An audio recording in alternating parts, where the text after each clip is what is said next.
All right, this is the next episode of True Wrestling Fan Discussions, continuing our Clash of the Champions review series. This is going to be WCW Clash of the Champions 34. I'm your host, Mike. I'm Frank. Man, let's get into it. This is January 21st, 1997. We're on the precipice of Sold Out, which is coming up the coming Saturday, Mm-hmm. the first ever NWO pay-per-view. Yeah, And which was if Stink if if, Fest. if any of you have watched it, and I hope to God you didn't, I actually sat through it. It was a shit Yeah, fest, yeah, it was. complete. The concept was cool, but the It execution was, was and the arena looked nice. It it was a did, it did. small arena, Yeah, decked out in black and white, but again, it was you put it on paper, once you make it a yeah, reality, it's just not going to work for you, no, brother, no.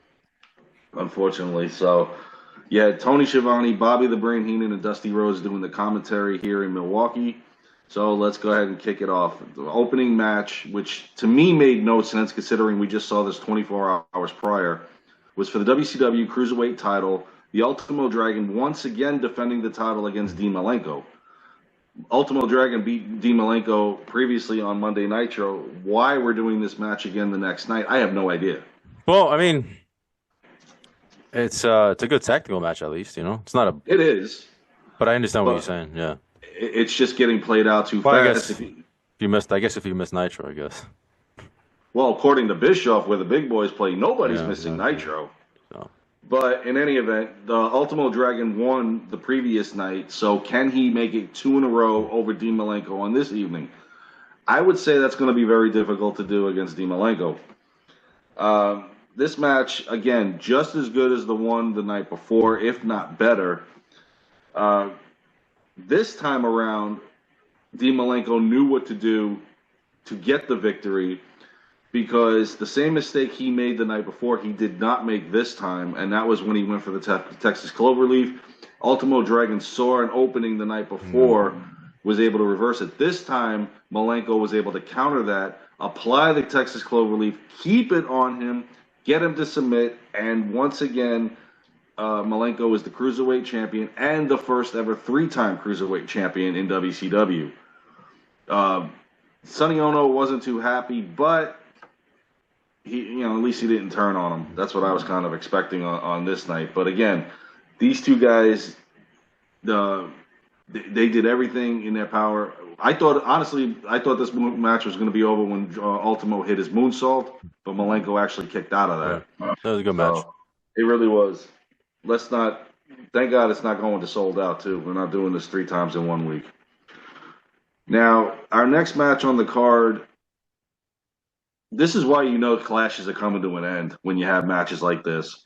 Scotty Riggs versus Mike Enos. Now, Scotty Riggs Yeah. is going to Sold Out to face his former tag team Right. partner, Marcus Bagwell, now known as Buff.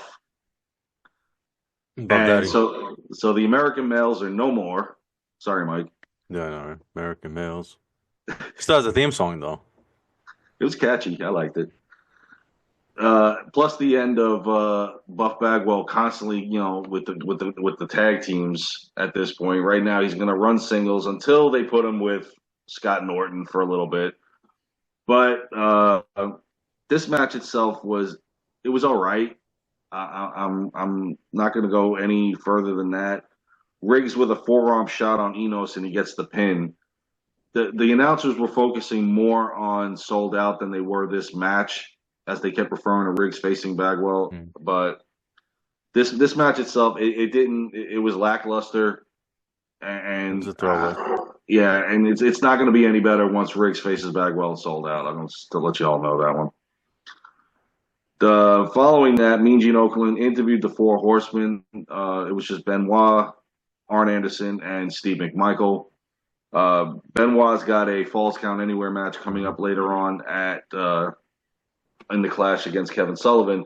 And if you think that one was awesome, just wait until the following month when you go to Super Brawl when they have the death match. Mm. Oh my God. These two hating each other was like the best for wrestling at this Yeah, that point. it's a good rivalry. So our next match on the card had a couple of replacements. Chris Jericho actually replaced Juventud Guerrera in this match, and La Parca replaced Psychosis. So it was Chris Jericho, Super Calo, and Chavo Guerrero versus Conan, La Parca, and JL. Mm.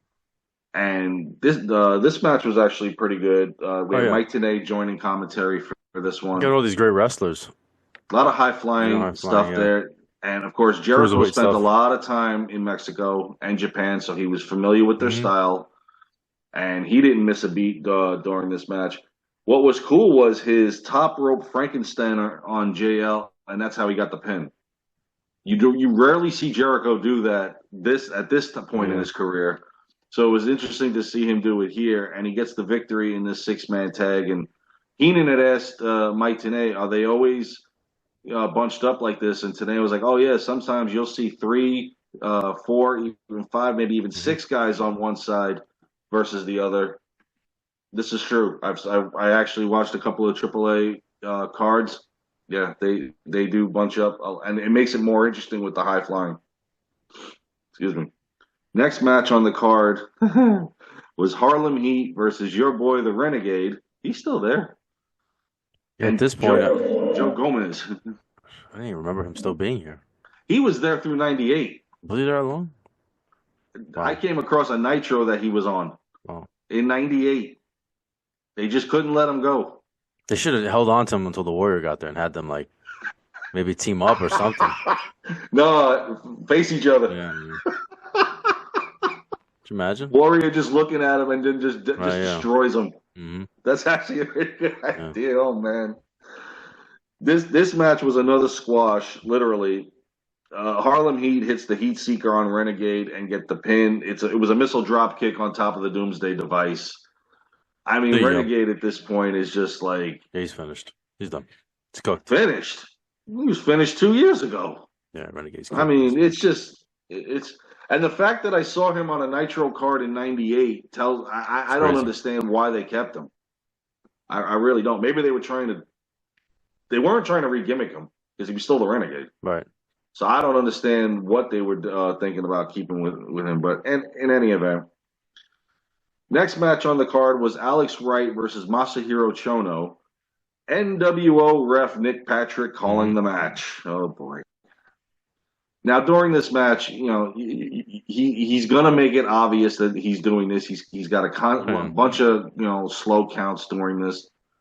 This reminded me of back when only WCW kind of did it better when Danny Davis had pulled this Right. against the Right. Right. Bulldogs and Tito Hmm. Santana, and then but he was barred as a referee, and then had to become a wrestler. Wrestler, yeah. That's where I say that WCW did it a little better with Nick Patrick, but it reminded me of that, and I mean the fact that he's still allowed to referee matches still is amazing. Now Wright couldn't take it anymore, and he finally kicked Nick Patrick. And Patrick was about to disqualify him when Wright missed the crossbody drop off the top rope, and Chono with a big boot got the pin. So instead of disqualifying, he decided to count the pinfall. So Chono gets the Yeah, he victory. didn't want to count either. You could see like he really didn't want to count. No. And so we Chono will also be a part of the NWO Sold Out coming up on that Saturday. Next match on the card was Eddie Guerrero versus Scott Norton. And once again, we got NWO ref Nick Patrick calling the match. You know what WCW should have done at this point? Taken like Randy Anderson and call him WCW ref Randy Anderson and do the same thing when it comes to an NWO member. They should have did the Hmm. same thing. A little bit of medicine for them. I thought it would have been cool. Now it's sold out. Guerrero will face Six for the United States title. At this point, Six is going around stealing belts. If Hmm. he's not winning them, he's stealing them. So it'll be involved in a ladder match. That match, I remember, was actually pretty good. It might have been one of the better matches on the whole card. And that's saying a lot considering the main event was Hogan and Giant. So Norton pretty much dominated this whole match. And I mean, if you look at him, 275, he's built. I Hmm. mean, you look He was at Eddie Guerrero, he's cruiserweight. I mean, this is a huge mismatch here. Norton with a power bomb, but didn't go for the cover. That was his mistake in this one. And of course, during the match, DDP came down. right. Right. Uh, Right. Right. Norton with a shoulder block on Guerrero, and knocked the referee down. Oh God, Nick Patrick's down. Yeah. Whatever will we do? Page Diamond Cutter on Norton, and he left the arena. Guerrero throws Patrick back in the ring. Right. Guerrero, God. This is where he doesn't want to count. I made a mistake when I was talking about the Well, he also didn't want to count when Alex Wright was trying to go for a pin either. right, So I right, mean, it was the right. same thing. Right, right, But this is where But this is where he had the look on his face, like, yeah. man. Mm-hmm. Yeah, he hits the frog splash and reluctantly counts the three. Like, Three, yeah. now the NWO is going to kick his butt Yeah, like for counting this. Damn it.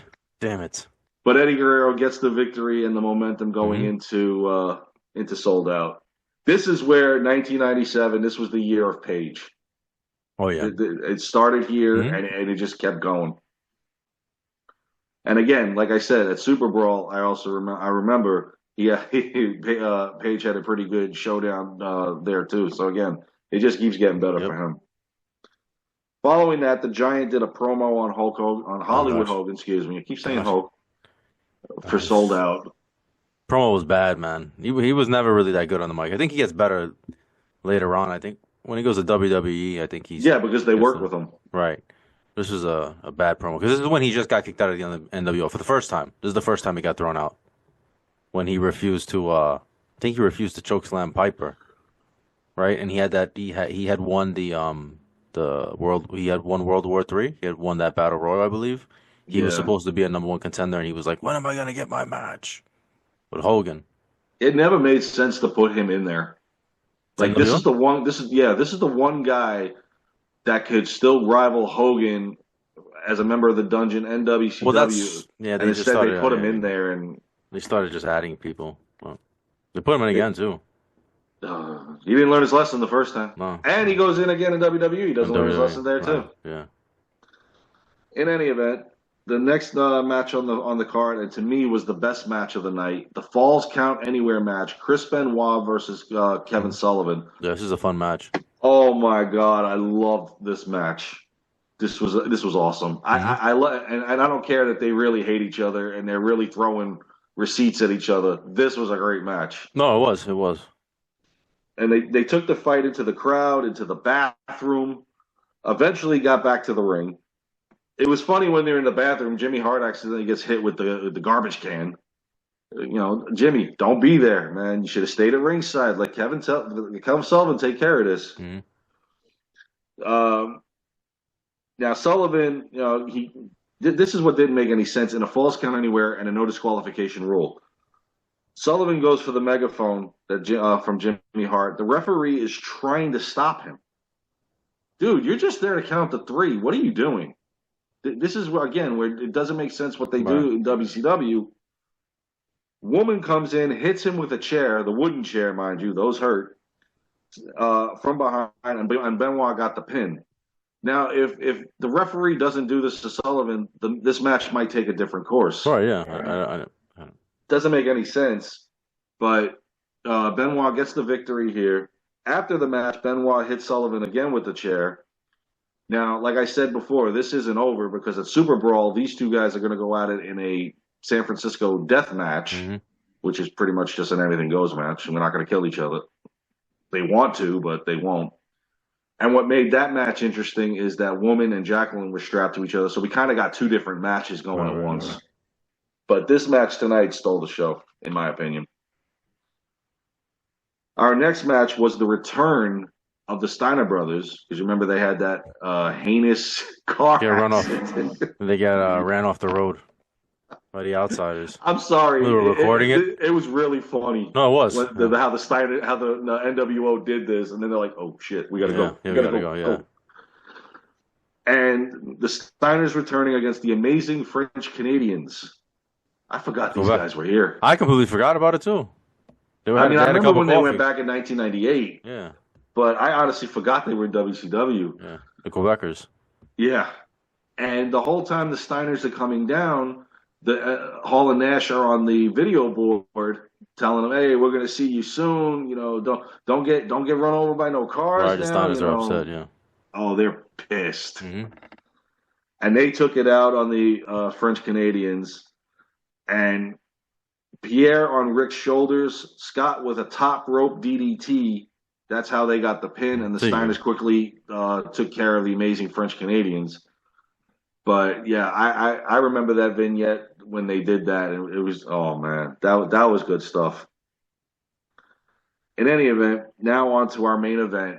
It was Lex Luger versus Scott Hall. Now, once again, of course, during this match, the referee's getting distracted because Six and Nash getting Mm-hmm. involved, attacking Luger left and right. I mean, Damn it. it was a 3-on-1 match. Mm-hmm. Hall got disqualified when Six went off the top rope and hit Luger. Before that, Luger was kind of holding his own He was. towards the end of the match, momentum wise. He was taking care of Nash, taking care of Hall, but when Six finally went off, the referee had it, disqualified him. Lex Luger gets the victory.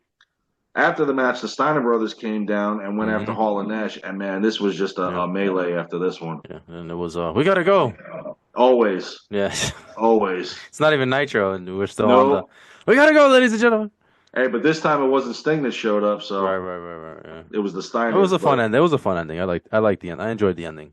I like the ending. I love the Falls Count Anywhere match. Yeah. It's sad to see that this is the second to last clash that they're ever going to do, which is a shame because I wish they would have kept them going. The thing is, they went to the monthly pay-per-views, and then that was.